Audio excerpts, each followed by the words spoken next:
All right, welcome all. Welcome to the Skai Retail Media Roundtable webinar. We'll get to intros in just a moment. The Retail Media Roundtable has been a blog series we started this year to kind of track some of the ongoing things that are happening in this kind of emerging channel of retail media. We ask a rotating group of expert practitioners the same question each week, and we've been doing this now since March. We have a new report that aggregates the first 4 posts, and that's what we're going to be discussing today in this 2022 compilation, volume 1. We're going to go through some of those questions that we asked this year. We have some of the experts themselves on this webinar. Before we get started, you can see, like I said, we asked 4 questions, March, April, May, and June, and we'll get to these questions through this webinar. But feel free to download the report. You can find it at the skai.io website in our research section. You also, on being on this webinar, you'll get a link to this report in an email today or tomorrow.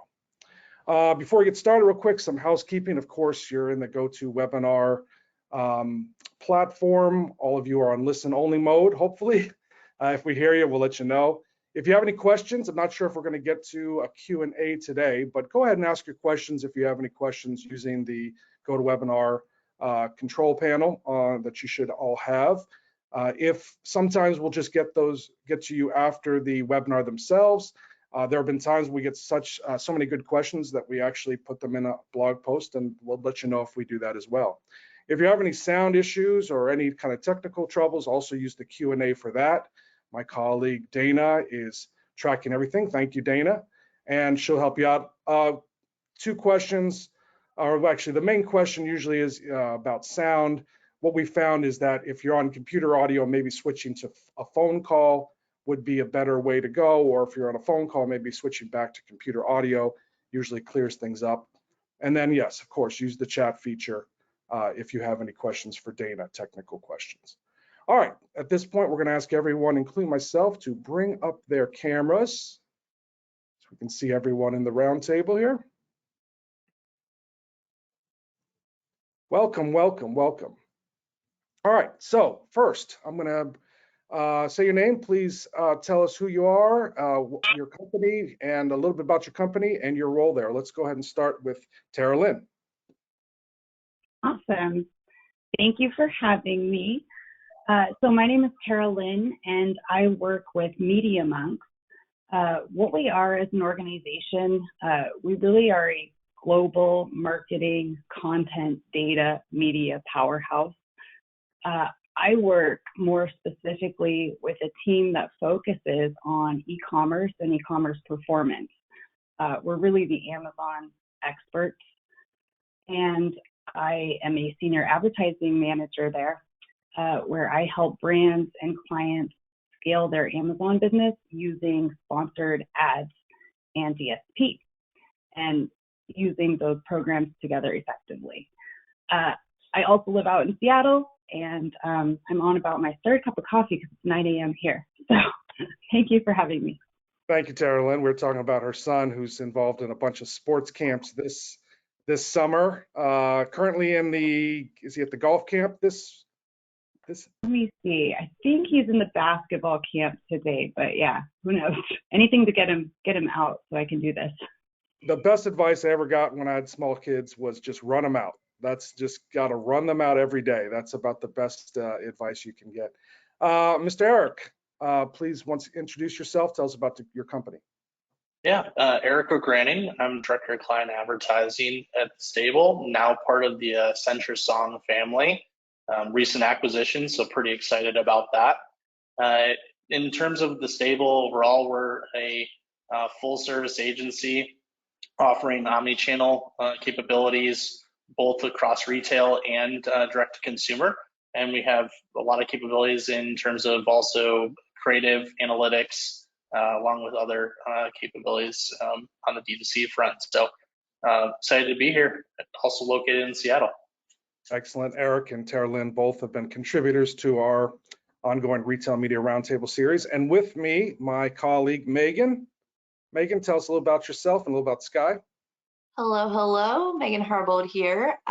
So hopefully you're familiar enough with Skai being on this webinar, but We are the enterprise omni-channel platform supporting all of your retail media needs, everything from planning, measurement, execution. We are the one-stop shop for you across search, social, and retail media. That said, my role here is focused on product marketing, and really what I try and do in my day-to-day is make sure that not only is our product used properly, but trying to map out what those use cases are, and for a practitioner exactly what is the most important takeaway that you need to know across these retailers, across these channels, across these functionalities. So really excited to impart some interesting conversation today. Awesome. Oh, let me go back to slideshow. And my name is Josh Dreller. I'm your host. I'm the Senior Director of Content Marketing here at Skai. I help run the Retail Media Roundtable program. And let's just go ahead and jump in. All right. So from our first post back in March, how do you allocate budgets across retailers? This is a really interesting question. I come from a search background and a social background, and in those channels, of course, there's only a couple or maybe a handful of big publishers. But with retail media, yeah, there's the big 800-pound gorilla, which is Amazon, but also so many other. Skai integrates with 30 plus retailers, whether that's directly through their programs like Walmart Connect or through aggregators and technology solutions like Criteo or CitrusAd. And it looks like on the horizon, there's going to be more. I think I read in a Merkle report recently, seems like one or two, every month, one or two seem to launch. So if you're a big retailer out there, chances are you either already have a retail media offering, you're planning one, or you're about to launch one. So how can a marketer think about allocating their budgets across all these publishers? Let's go and start with Eric, who was on that March 22 blog post. Eric, what are some of the considerations retail media marketers need to think about when they allocate budgets across so many different publishers? Yeah, absolutely. And it's only getting harder, as you kind of alluded to. There's just so many different retailers out there that brands will eventually have to probably participate in order to find incremental sales for their business. Ultimately, our view has been to kind of look at it twofold, both from an objective goal standpoint for the brands. Where do they want to see that propensity to move business? Are they trying to gain growth in Walmart? Are they trying to gain growth in Amazon? Are they going to be the challenger brand? Are they new to market? There's so many factors around that, and establishing the goals that you want to achieve. That's the big one. And then really the other factor, when you start looking outside of Amazon, is what is your retail distribution? Where are your products actually sitting? What are the expectations by the retailers? Is Target saying that they would like to see advertising at a certain level to support that inventory in store and online?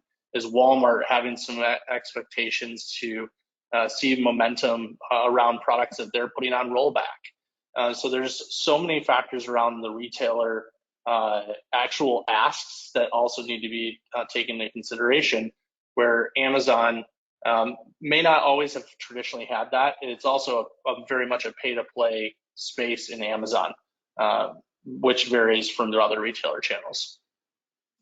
Yeah, I mean, it feels like, with the extension of shopper marketing going into the digital realm, there's a lot more connections to other things that maybe, like I said, search and social marketers don't have to worry about. Tara Lynn, when you think about this, when your clients ask you what's the best way to kind of approach this allocation exercise, what are some of the things you tell them that you have to think about? Sure. Well, in full agreement here that one of the first things that we do is really, really work to understand the client's goals, and then kind of get aligned on what KPIs we're going to use to measure success to those goals. So once we have a really good understanding of what those goals are and expectations around them, we then really look at what category are they selling in? What's the assortment that they would like to advertise with all of the different retailer channels available? One retailer channel might fit that category and that brand's assortment better. Another thing that we always like to do in the planning phase is take a look at what's going on with that category. what are the trends? Is it a increasing in demand category, or is it a shrinking category? And that can also give us a better idea of, what retailer channel is going to be the best fit, as well as what are the competitors doing in that space? Do we have the ad dollars and the right amount of ad dollars to make an impact on that channel? So a lot of that is going to help us, really, really make recommendations to our clients and our brands.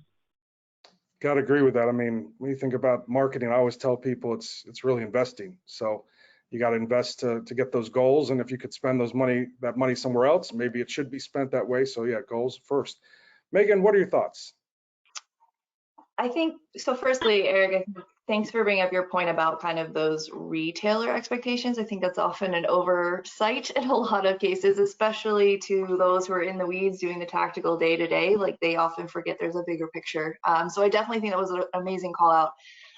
But as far as the goals, I think taking it to the next level of like the tactical planning, two kind of key strategies I've seen kind of starting to emerge, similar to what you said, Caroline, around thinking from the assortment, essentially that bottom up, really analyzing what products are working across your retailers, right?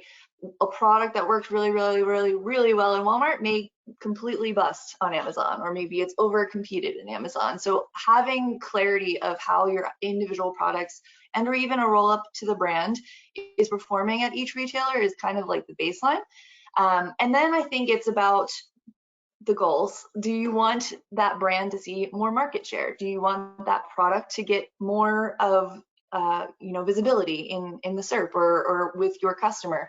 And so building out goals and kind of defining the budget based on where those improvements and decreases need to occur. One example of a KPI that is really useful here is a % of total sales. So if you're looking at by item, if the % of total sales is below the average across that retailer, maybe you need to overinvest in that particular product. And that can kind of, again, bottom up, roll up to a total budget that you need for that particular retailer. The other strategy that's kind of coming to light, especially as this industry is moving much more towards like a customer-centric perspective, is budgeting based on that customer journey. So how can you allocate your dollars to boosting awareness or boosting more conversion, knowing again that top level goal of what is most important to your brand or your organization, and then finding the right ad types, the right retailers that best address that point in the journey, and building your budgets from that kind of lens is another really interesting thing we've seen kind of come about more recently. What about the audience? I mean, each of these retailers offers a different kind of, obviously some of the bigger ones, it's like everybody, but there must be some differences. Walmart has the omni-channel audience. Amazon, of course, is known for its, 1-2 day shipping. Eric, what do you think, how do you think about these different publishers and where they play in the role of consumer lives and how that might be the allocation strategy? It's a great question. I think ultimately the factor of where the distribution starts, a lot of it. The brands and the retailer themselves going to pick up products that they think are going to fit their consumers. But when we think about the marketplace in general, we're going to want to look also at what is the categorical alignment. If we're going to advertise in Ulta, are you in the beauty space? Are you a snack product? And should we be looking at Amazon Fresh and also Walmart and Target? Are these other channels that are very categorical centric that need to be looked at? And then from there, look at premium value. Is there any kind of consumer shopping component that's going to need to be taken into account in terms of their wallet size and the typical customer that goes to those retailers? And those are all factors that could contribute to helping the sell through on those products, and where you may need to invest a little bit more. If I'm at Walmart and I'm a TV brand, I may not have to advertise as much because I know my TV is going to sell at a certain price point. But on Amazon, I might have to advertise a lot because there's so many options, and really the diversity of price point is also very wide. So there's a lot of factors for sure to take into account there. and it's not just like the consumer only that has to be taken into effect. It's a lot of that, a lot more than that. What about, factors that may prohibit you from wanting to spend on maybe a new or emerging retail media network? Tara Lynn, I mean, when your team looks at all the different things you can do on Amazon, of course, which is the most advanced, evolved version, but some of those things you can't do on some of these other publishers just yet. Does that sometimes keep you off, spending as much on those platforms, or is it just full speed ahead with whatever tools they offer? No, I mean, absolutely. I think really, really evaluating what the competitors are doing in the space that you are, sort of looking to plan budget for. Sometimes it's just about reducing the amount of assortment that you really want to put on that digital shelf to make sure that you have the right amount of ad dollars to compete and to make an impact to, not just the advertising part of the business, but the overall business, the organic growth as well. And if the numbers just don't add up and there aren't enough dollars to make an impact there, well, then you pivot and you look elsewhere, or again, you reduce that assortment and you say, these are the agents or products, depending on the channel, that, we can really afford to put in front of the customers, where they're shopping on page one or at the top of results.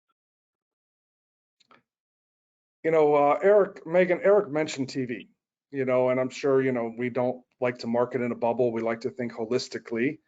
Just wondering how other channels, especially other digital channels, might factor into where you might budget and where you might not.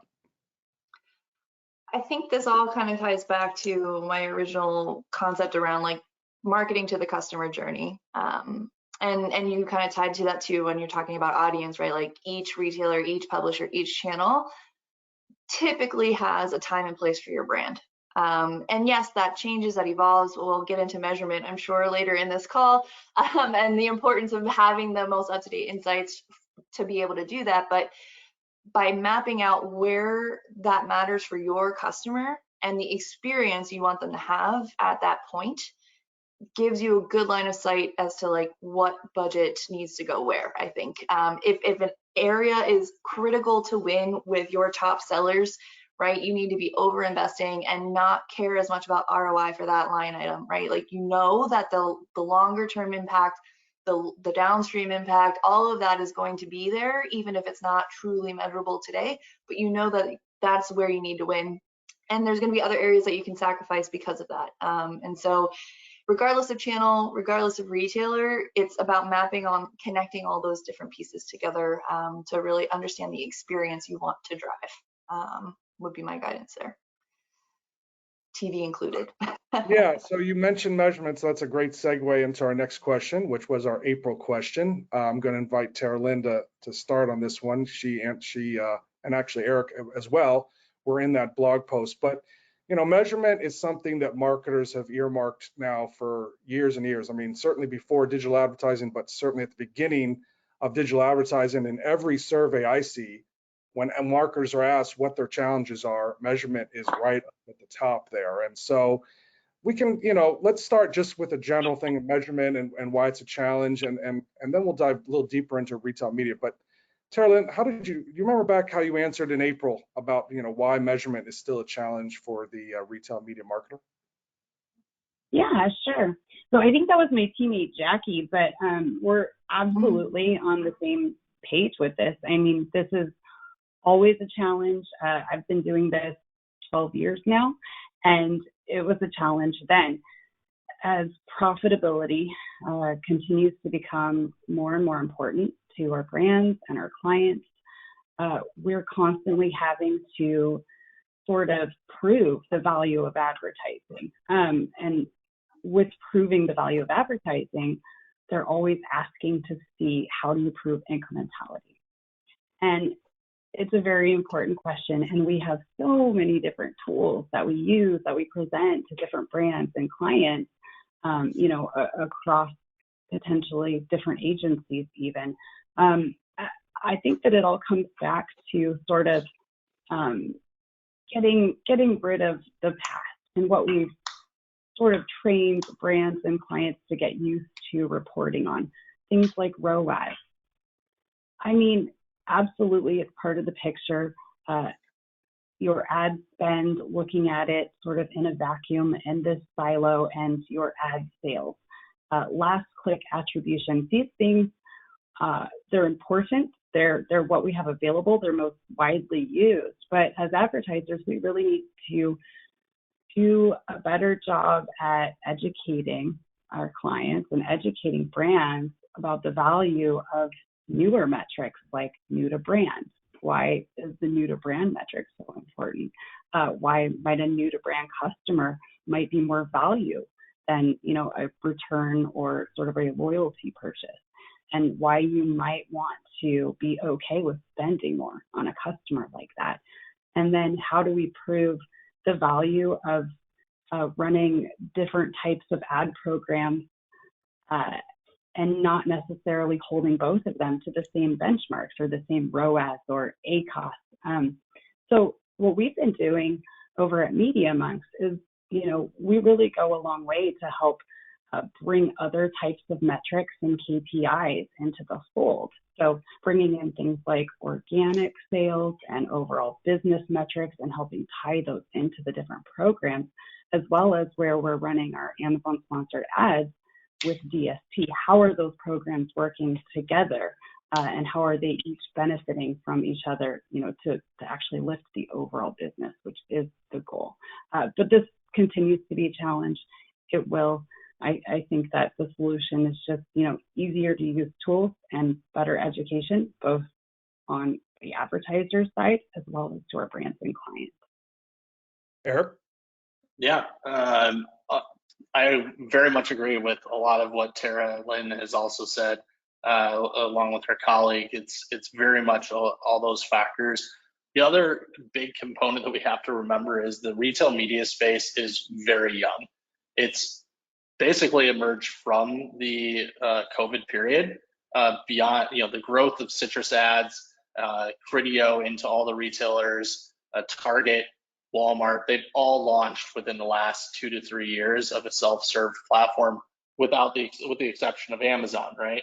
So when we look at the digital advertising space as a whole, you have Facebook, Google, Microsoft. They all have been doing this for a long time, developed well-established measurements and techniques, and agencies and brands have been able to utilize those tools or develop their own. But retail media, it's so new. How can we expect that same level of capability? And it's also a very cookieless space. You're talking about walled gardens, each individually aligned to that retailer. It's just not going to be something that you can say, hey, here's how, very easily at least, here's how my same customer went from Walmart, Target to Amazon to cross shop. It's not possible. So you're looking at a lot of different approaches to look at that measurement within each retailer, viewing that to Tara Lynn's point, that larger sales velocity alongside your advertising, trying to see if there's incremental value being given there. Is there a metric like new to brand that's available to help us guide the viewpoint that we are acquiring that new customer? And not all retailers also have that same metric capability. Not all of them are even aligned in the same attribution windows for that matter. So there is a lot of complexity from one retailer to the next retailer and their media choices. And we have to hopefully help navigate that with our brand partners by finding the similarities, helping guide the strategy of where we're going to prove out to the best of our ability with what we have in front of us, that success for them around their goals. Hearing Tara Lynn talk about all these new metrics, and then you talking, you know, stressing the point of how new it is. I mean, there you go. I mean, you got all these new metrics, and you got it's still merging. I mean, you guys are trailblazing, pioneering this whole thing. Megan, what does a marketer do at this point? It's, you know, they got all these metrics, all these publishers. I mean, how do you measure success? I think to summarize kind of why we measure, I think is a really interesting way to maybe capture some of what Eric and Tara Lynn are saying. Like, right, I think Tara Lynn, your point about we need to validate the impact or prove the value of advertising, right? When we do that internally, it helps us keep our, not just our jobs, but keep the brand out there, right? We're always kind of being able to then transfer that measurement, that insight into activation and kind of continue the cycle. But what that also does is it gives us insight into what is happening with the customer, again, when they are engaging with us at those points of advertisement. And it helps us understand if it was a positive experience or a negative one. Maybe we're overdoing it with the advertising, we can pull back. And from a customer perspective, they are more and more expecting that level of personalization and understanding of what they want in the moment at any given time. And so this kind of continued acceleration of needing to be very personalized in our media approach really, really stresses the need for better measurement. I don't think there's a silver bullet here, so I'll just put that out there. But I will say, like, from where I'm sitting and a lot of the people that we talk to, I think one thing that's really underrated is that planning your measurement is just as important as executing the measurement, right? Understanding what those goals are, understanding who it is that you care about measuring and what you're trying to measure against is the planning stage, and something that, like I said, often gets overlooked of what alignment needs to go in that expectation setting of what metrics are in fact important versus maybe a overarching ROAS for absolutely everything, which is probably no longer relevant. You need to be deeper and more intentional about what metrics and how that rolls up. And then I think the third stage after you're planning and you execute is accessibility. And again, this is often completely missed by organizations. The value of accessing what has been measured across your organization is super, super important. It can't just live within the walls of your walled garden media management. It has to go to the broader digital team. It has to go to the broader marketing team. It has to go to the broader brand team. It needs to kind of permeate throughout the organization in order to truly be effective. And I think that is, again, it's a really interesting way that as concepts like omni-channel and kind of more holistic marketing teams are emerging within these organizations, measurement is what ties everybody together. So all that to say, I don't know how it is really done until the data is connected, the teams are connected, and that's really kind of where the focus needs to be. And yeah, I think we're moving in the right direction, which is great. You mentioned silver bullet, and I think that was like probably my big takeaway back when I was a day-to-day practitioner. Just at one point, just realizing like it's not just one metric, it's just a whole host of metrics. And it reminded me of like if you ever watch or hear from the leading economic indicators, you know, how well the economy is doing. They're not looking at one thing, they're looking at many things. They're looking at the rate of mortgages, the increased orders of raw goods and steel. They're looking at all these different things to see how the economy is doing and consumer confidence surveys and stuff. So it's kind of like a panel of data. But Tara Lynn, I mean, I was an agency person, and part of measurement is getting everyone on the same page. I mean, when you have one like ROAS, it's an easy thing for everyone to understand, like especially your client reps who may not be in the day-to-day, so they can get used to seeing this one number month after month, week after week in the reporting, and they can be comfortable with it. How do you walk a client through something that's so customized as the three of you have been talking about, whereas there's new metrics, there's so many different publishers, different goals. I mean, how do you explain this? And so you can, because the client has to obviously be comfortable with the measurement approach, and they have to be able to understand it for you to be on the same page and say, okay, this is why we want to double spend here. This is why we want to try test here. What does that look like from your end? Right. No, that's a great question. So it goes back to our last sort of topic of discussion, right? This all happens and these KPIs are introduced and discussed, and we're aligned on them from the beginning, from the budget planning, channel planning, media mix strategy phase. So we're introducing terms like new to brand and the different KPIs that we're going to use to measure their overall business growth. And we're introducing Not only if they have to see ROAS, obviously we're going to show them ROAS, and we're going to meet the goals that they set out for us, or if it's ACOS, but we're also going to show them potentially total ROAS or total ACOS. These are, also KPIs that, some clients are a little more comfortable with than others. So we're introducing it and discussing it and aligning on these KPIs in the planning phase, so that when it comes time to, 4 weeks in, 6 weeks in, we're now where we're actually having to report on performance, and we're speaking about these things in most cases on a week-to-week basis, if not more. We're reporting on these metrics as well. And over time, the client, is naturally seeing different trends with these KPIs, but they're also seeing their own business and, ideally that's growth and whatever their goal was that they, kind of hired us to work with them on. So they're seeing that internally, they're hearing it from us. And a lot of times, personally, with my day-to-day contacts, I'm putting together, whether it's presentations or just, providing them with snapshots week over week. And I'm using these KPIs, using the names of these measurement tools and, how it's helping us to achieve their goals, so that they are then able to use those talking points and talk to their decision makers as well. So it's really, it's aligning and then education and then constant aligning. I mean, you just reminded me something. It's been a while. It's been a decade since I've been on the agency side, but not only does the client rep have to understand, he or she then has to be able to go to their team and explain like what these things are. And I'm sure it's evolving.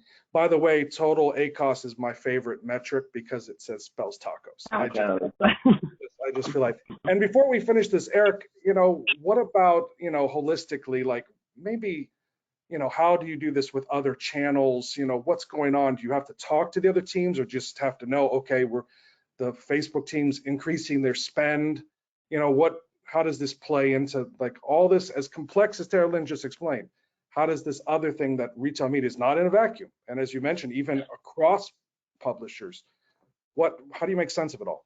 Yeah, I mean, first and foremost, as an agency, communication is absolutely key. If you don't get that down, it's going to break right away. So having that inner team communication before you deliver something to a brand partner is going to be critical.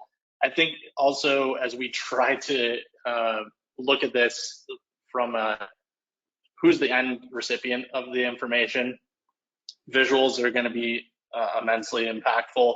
But at the same time, we've been in this world of too much data, so many metrics, so many different channels. So finding simplicity, looking at just that simple, what is the retail mix of how much am I spending here? How much am I spending there? And what is that then translating to in terms of sales velocity or share of voice increases?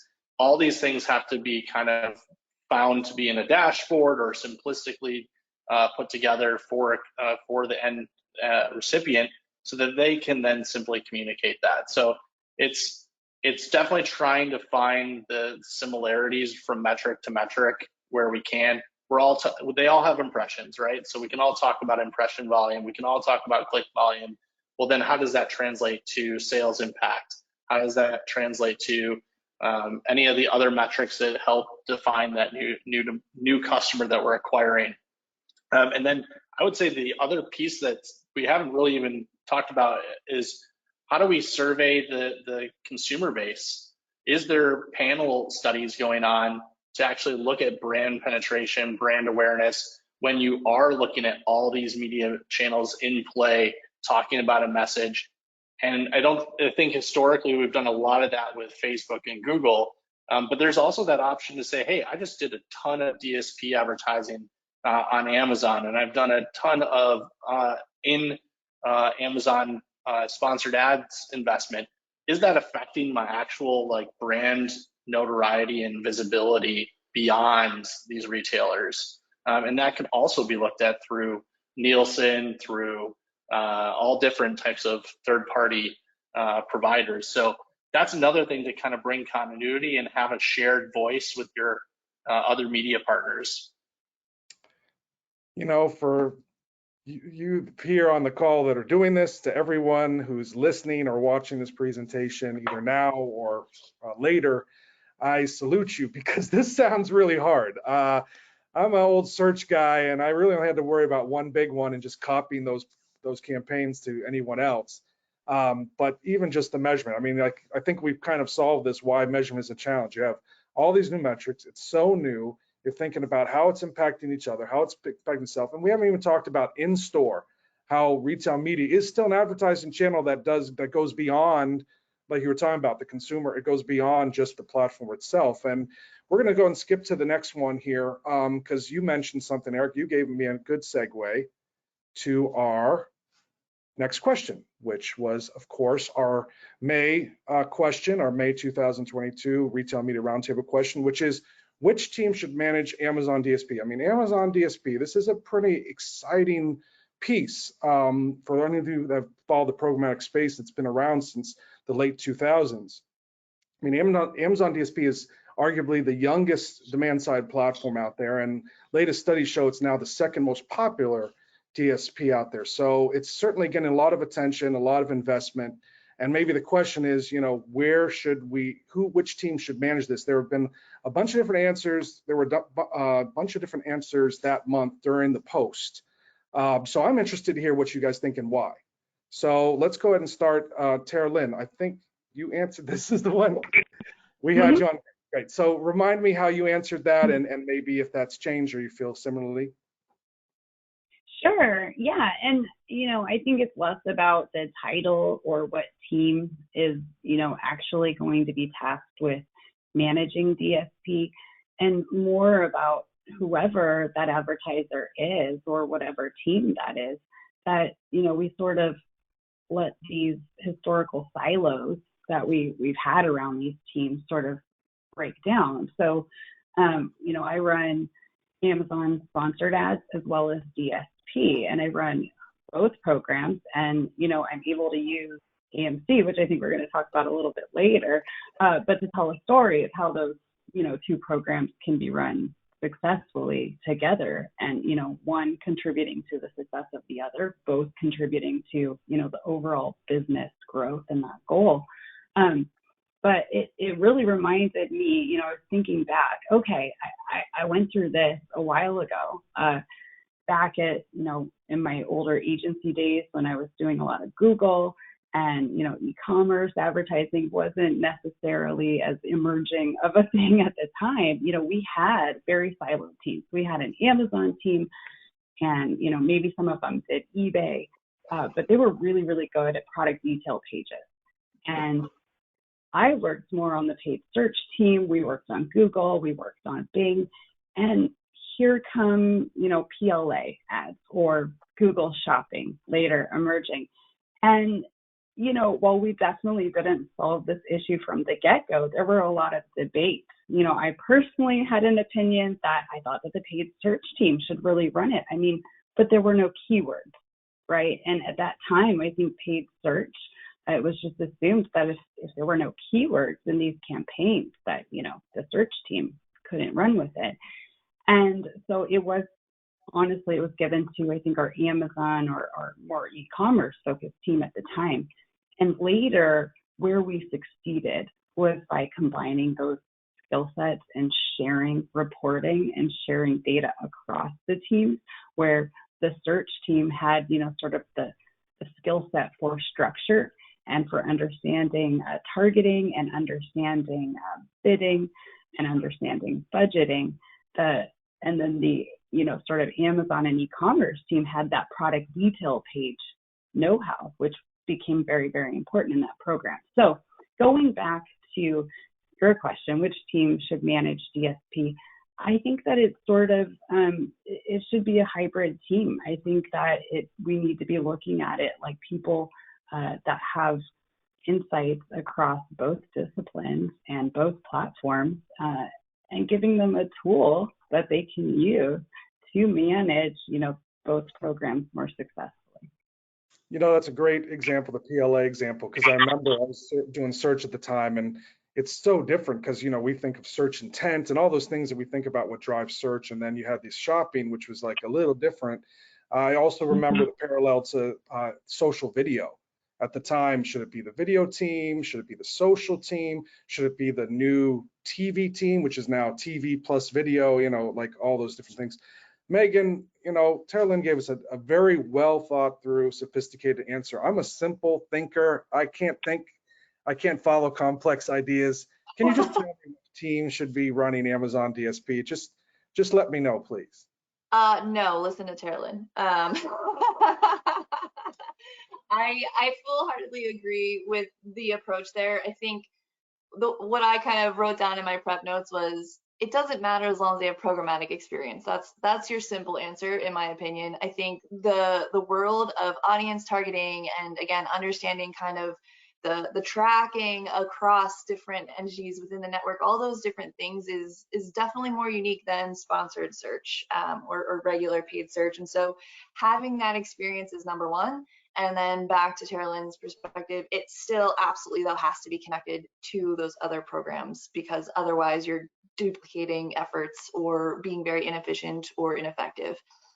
The last thing I'll add before you turn it over to Eric is, remember ADSP also works for non-endemics, right? And I think it's a little bit more clear-cut of an answer if you're in the service side versus a product. Like it's gonna sit within your digital media or programmatic teams pretty naturally.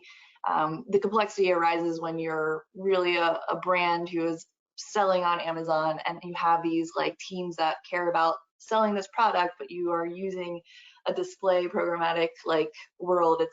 It's different. And so you just need to get some of that expertise and that blood into that team that's supporting that retailer, would be my suggestion there. Eric, I can't follow these two. It's too high level. It's too like well thought out. And just tell me, please, Eric, can you tell me what team should be running Amazon DSP? I wish I could tell you any different answer, Josh, but I'll say this, that it can be made a little bit clearer within an agency or brand that has that direct access a smidge. And that goes off of what Megan was saying about, are you an endemic? Are you running media to drive to your own site or a destination that is not on the retailer, being Amazon in this case, but now they all have DSP options outside of even Amazon. Or are you trying to get movement inside the actual retailer space, Amazon being the topic here? So ultimately, there is a bit more of a strategy mindset behind the creative. What is the ad types capability? If you're running non-endemic, so you're running ads on Amazon or on Amazon owned and operated properties, you're going to be able to run different creative types that you can't run maybe off Amazon that are directing straight to a website. And that maybe is going to fall more to those that are in your performance marketing teams that have that broader programmatic experience with DV360 or the trade desk. And they're going to have a better understanding and be able to shape strategy and tactics within Amazon.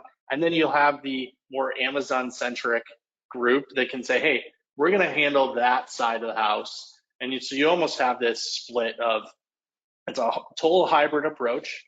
And then you can have, both your cake and eat it too, essentially. And then there's the other side of this that we should also consider, is that a brand could be living in both places. They could be on Amazon and they could have direct-to-consumer site. You can pixel that direct-to-consumer site with Amazon advertising pixel, and you could actually see sales of consumers that went direct to the actual D2C site, but then decided to go back in Amazon to make their purchase of that same product instead, because maybe they like the Prime shipping capabilities and it's not 2-day shipping with the D2C site. So you can actually see a 360-degree view of your brand's impact with Amazon DSP and what Amazon's offering today as well. That is so me. I do that. Exactly what you talked about. I will go to a D2C. I will check it out on Amazon, because on Amazon, I got my loyalty card, I get my points from, I can track shipping. I know it's easy to return and stuff. If I'm not getting something special, like a lower price point on the D2C site or something extra, I'll tend to just buy it on Amazon because it just makes sense. Bonus question before we go to the next one for Tara Lynn and Eric. At your agencies, are there multiple teams accessing Amazon DSP? Just quickly, Tara Lynn, or is it just one team, and then like if there's new initiatives, those teams just request the Amazon DSP team to handle those? Yeah, that's a great question. So as an organization, it is one team under retail media. However, multiple teams depending on who's actually servicing which types of brands and what types of platforms we're supporting them on. Eric, your agency? We're very agnostic. So a lot of our retail endemic brands are definitely through our retail media side. And then the non-endemic would be going through more of our performance marketing side. So we all share in that space. Awesome. All right, so let's move on to our final question, which was our June question, the end of the second quarter. Amazon Marketing Cloud. I mean, I need some help here. I don't really understand it. The question of the month of that blog post was, how do you articulate the value? Because it's right now, when I started hearing about AMC, first of all, when I went to Google AMC, I found the American Movie Channel, and I found all these great John Wayne things, but I needed to get back to find out what Amazon Marketing Cloud is. So seems like it can do anything. It can whiten, brighten, it can slice, it can dice, it can julienne. Someone needs to explain this to me. So let's see. So Megan, tell me just, in a short time, like, how would you describe Amazon Marketing Cloud? Just what is it? How about one word? I'll say that word is connectivity. Okay. I honestly think not only does it connect every single question you answered or you asked us today, like it literally ties threads to every of those questions, but it's literally the whole purpose is to tie your data to Amazon's data, to tie your customer to your brand, to tie this ad type to that ad type. It's literally all about connecting for insight. It's very new, right? Like there's still a lot of exploration and understanding how, Amazon's Marketing Cloud is going to really become a tangible tactical tool in day-to-day application. But what is for sure true is its power of connectivity drives really important insight that drives really important decisions. And I would say get used to the world of clean rooms and CDPs, because this is definitely the next wave of how retail media evolves, right? How that data becomes more connected, how we can get more measurement and insight to make better budgets and better planning, and kind of, again, roll out to all these other walled gardens. These are the applications that are going to start connecting those walled gardens together, making our jobs hopefully a lot more straightforward and easier in time. Tara Lynn, I'm going to ask you too, but Eric, real quick, I'm going to ask Tara Lynn you the same question. Eric, what is Amazon Marketing Cloud? I would say it is the back end to all things advertising data for Amazon, opening it up to brands and agencies alike.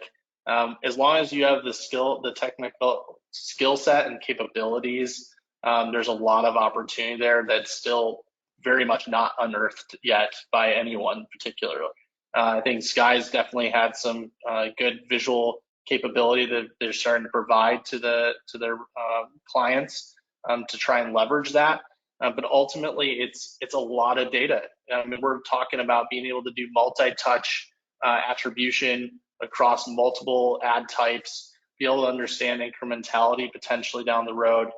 So it's just a lot of data, frankly, and it's not meant to scare by any means. It's the thing we all been wishing for in terms of data that Amazon's allowing us to have now, and we just need to be able to harness it and find the skill set to do that. Tara Lynn, help me out here. If I'm one of your clients, I'm new, it's my first day on the job, and I hear about this AMC is going to change everything. What do you tell me on how? What's the 101? And then we can dive deeper. But just what is Amazon Marketing Cloud? Well, I would tell you at a very high level, if you plan on investing in sponsored ads on Amazon and you plan on investing in DSP, this is going to allow us to bring both data sets into one sort of environment, which will allow us to better measure the success of both programs, or how one program is actually increasing the success of the other, which in turn is, adding value and increasing the success of the advertising overall for the client. So it's really going to give us, it's going to give us more insights, different audience types, which, in turn gives us new audiences to tap into for both different advertising platforms, right? Of course, we're not going to go into the nitty gritty of how to use AMC at a high level. For now, I believe adoption is very important. And in order for this to be more widely adopted, we need to work on ease of use and sort of how do we use this and how do we understand it and how do we educate with it. But for now, I mean, it's just a really incredible tool. Even if you're just running DSP, getting to see what that conversion path across device types looks like. I mean, this is really, really powerful stuff. This is what we've been wanting, I think, as Eric mentioned. So it's really just about keeping it high level. We're going to use this tool to improve the success of your advertising overall. Eric, Darlene just mentioned it was a bit complex. You mentioned it's kind of hard to access. Like, what do I just go somewhere and just ask a question? Is it like a magic 8-ball? I mean, what does it look like? If I were to sign in today? In simplest terms, you can't just do that. It's not going to be very UI friendly. It is all SQL based, unless you're an API partner. So yes, that lovely thing called SQL, you have to know it. There is some nice templates that Amazon has provided to do some of the various reports that are kind of canned, that kind of are jump starts. But ultimately, there's a lot more you can do to leverage it beyond that. Once you start harnessing the actual API, if you actually have SQL capabilities, and then the output is a spreadsheet. That's the data if you're using the UI based. So from there, you're putting it into Google Data Studio, Power BI, Skai, whatever it might be, to help visualize and tell stories with that data, and really, to Tara Lynn's point, like, build that narrative around the success of DSP plus sponsored ads plus sponsored display and how they all work together. Those are all just kind of the starting points, but yeah, it's not going to be something you just get off the shelf when you have an Amazon account. I mean, I just want to be able to just talk into my phone and Amazon Marketing Cloud just tells me whatever answer I want. Megan, I think you were trying to explain this to me a couple of weeks ago about just what, not necessarily Skai, but just what an API partner, Eric just alluded to, that an API partner like us can actually create value for, to help connect. You talked about connectivity. How can we help clients connect into and marketers connect into Amazon Marketing Cloud? So what is a API vendor? What's their role in this in Amazon Marketing Cloud? It's continuing to evolve for sure. Again, just to reiterate, this is a newer tool. It's got a very long and significant roadmap coming out of Amazon in terms of new data points, new accessibility, like how things will work is ever changing. That said, third-party partners such as Skai, having access to API can help with those visualizations, take the need of SQL out of this. You don't have to deal with that. Let us kind of build you reports that we know are going to be really valid and valuable in your strategy and decision making. But more than that, I think what gets us really, really excited again is the future of how this combined with your data client or other data from other media channels, pulling that together into even bigger, more holistic insight and decision making. And then most importantly, the actionability is where we're headed. Today, the actionability comes from, okay, I've surmised this is the story, this is the narrative, this is the insight. Now I go separately over here and take that action. What gets us excited is when can you take that action right in the same page as when you have that insight, and that's what where we're headed.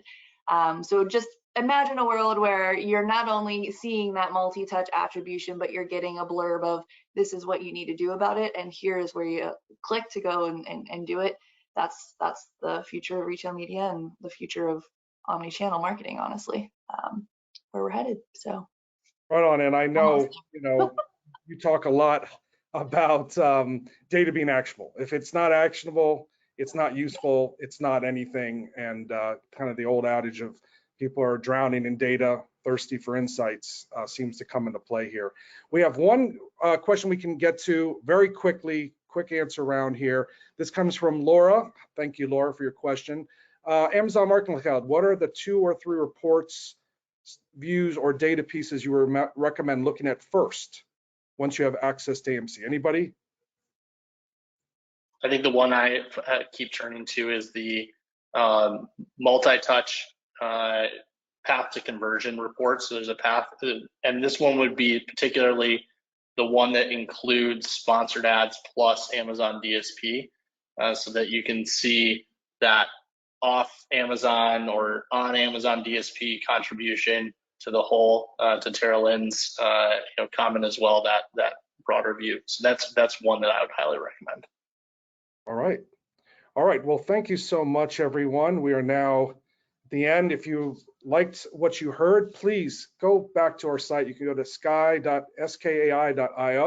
You can go to our blog. You can check out the Retail Media Roundtable posts. You can also, like I said, go to our research section, look up for the first Skai Retail Media Roundtable report. We'll be doing these, like I said, every quarter in aggregate.